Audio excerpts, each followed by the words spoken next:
Selamat datang di pembelajaran PKN. Pada kesempatan kali ini, kita akan membahas tentang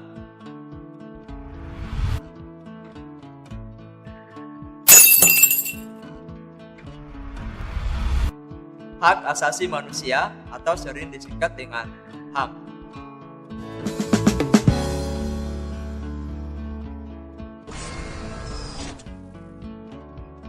Berbicara tentang hak asasi manusia, maka sebetulnya kita berbicara tentang sesuatu yang tidak terlalu jauh dari kehidupan kita, sesuatu yang ada pada setiap individu, dan sesuatu yang melekat pada setiap manusia sebagai anugerah Tuhan Yang Maha Esa.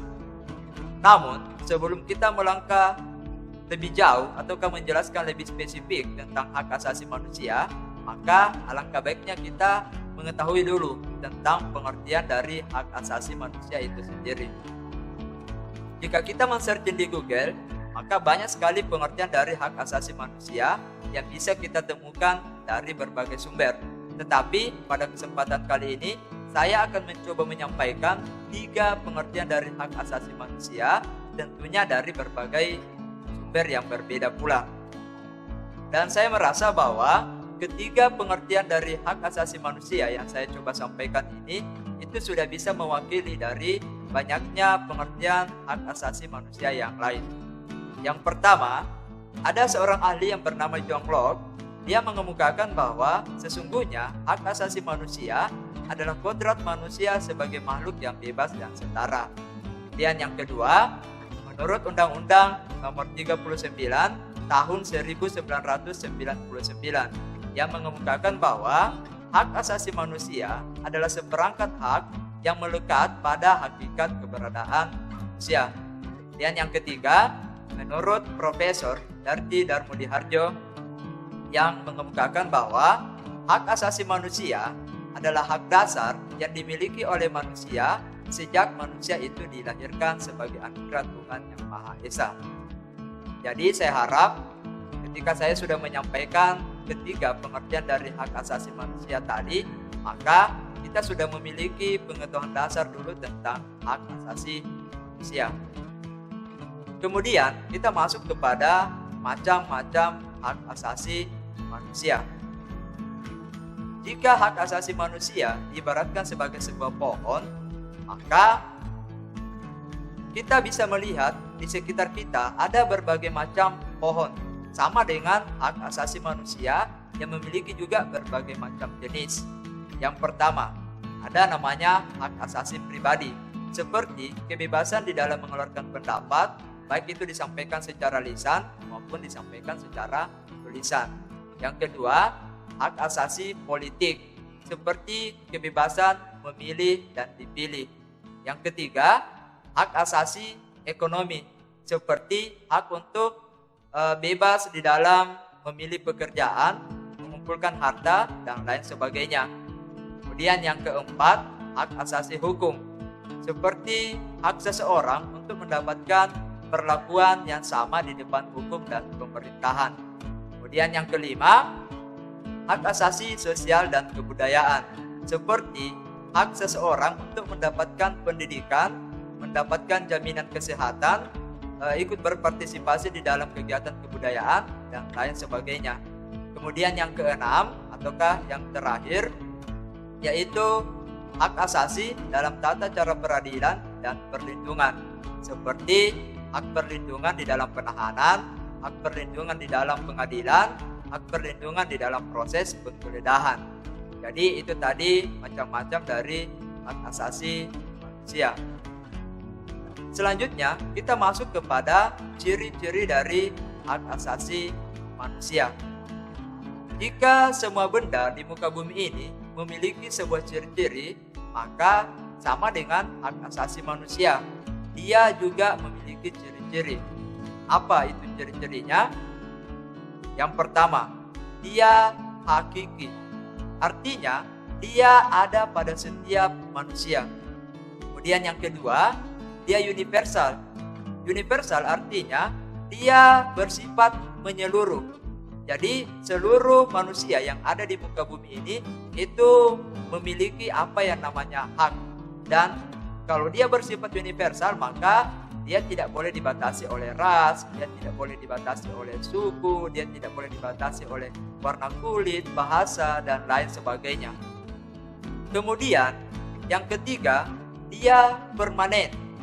Artinya bahwa hak asasi manusia itu tidak bisa dicabut dari manusia yang lain.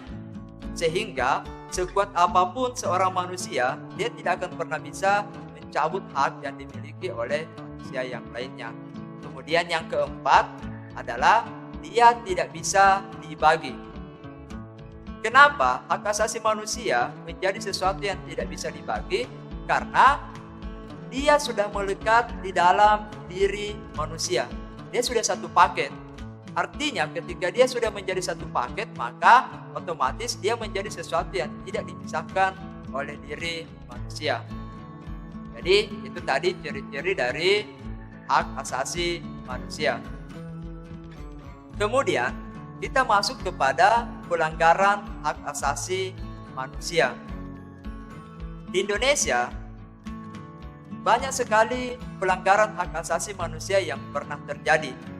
Mulai dari kasus terbunuhnya Marsina. Dan apa konsekuensinya? Apa artinya kalau kemudian bukan balok tapi senjata api? Konteksnya dalam kasus Marsina?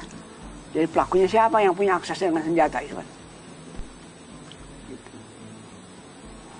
Langsung kategori kelompok tertentu yang memiliki akses terhadap senjata kita api. Kita kan nggak bebas memiliki senjata.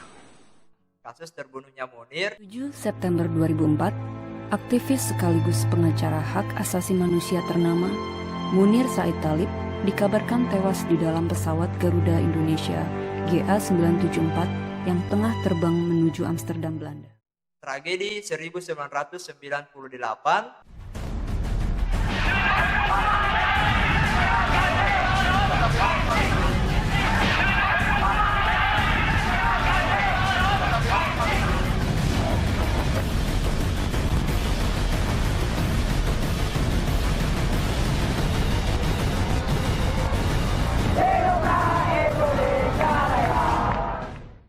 Tragedi Trisakti dan lain sebagainya.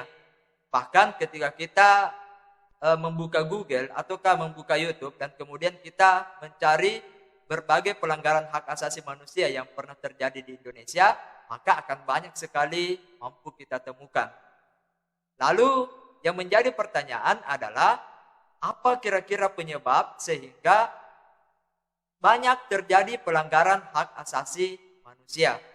Ada beberapa penyebab. Di antaranya, yang pertama adalah kurang seimbangnya antara hak dan kewajiban asasi dalam kehidupan sehari-hari. Yang kedua adalah kurangnya pemahaman seseorang tentang hak asasi manusia. Sehingga ketika seseorang kurang memahami tentang hak asasi manusia, maka memudahkan dia untuk melakukan pelanggaran HAM. Yang ketiga adalah kurangnya rasa toleransi. Karena ketika kita berbicara tentang hak asasi manusia, maka tentunya kita berbicara tentang sebuah perbedaan. Apakah itu perbedaan di dalam berpendapat, perbedaan di dalam agama, perbedaan di dalam warna kulit, dan lain sebagainya. Sehingga ketika rasa toleransi kurang dipupuk dalam kehidupan sehari-hari ataukah di tengah-tengah masyarakat, maka ini bisa menjadi salah satu pemicu dari lahirnya pelanggaran hak asasi manusia. Kemudian yang keempat adalah memang ada beberapa oknum yang melanggar hak asasi manusia karena kepentingan politik, dan itu sangat disayangkan. Lalu kira-kira apa upaya yang bisa dilakukan di dalam penegakan hak asasi manusia?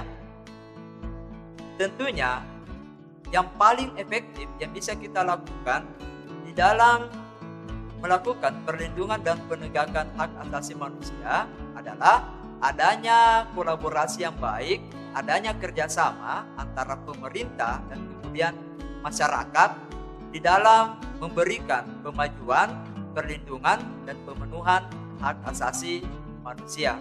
Sehingga ketika dua komponen ini mampu bekerja sama yang baik antara masyarakat dan kemudian pemerintah saling bekerja sama, Maka saya rasa ini bisa menjadi cara yang paling efektif di dalam meminimalisir pelanggaran hak asasi manusia yang ada di Indonesia, bahkan mungkin juga di luar dari Indonesia.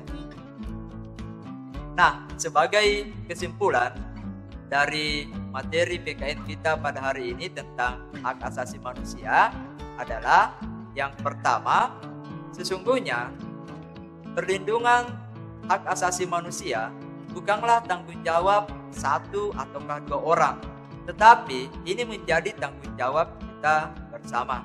Kemudian yang kedua adalah setiap orang memiliki apa yang namanya hak, maka tugas kita adalah bagaimana menghargai hak orang lain.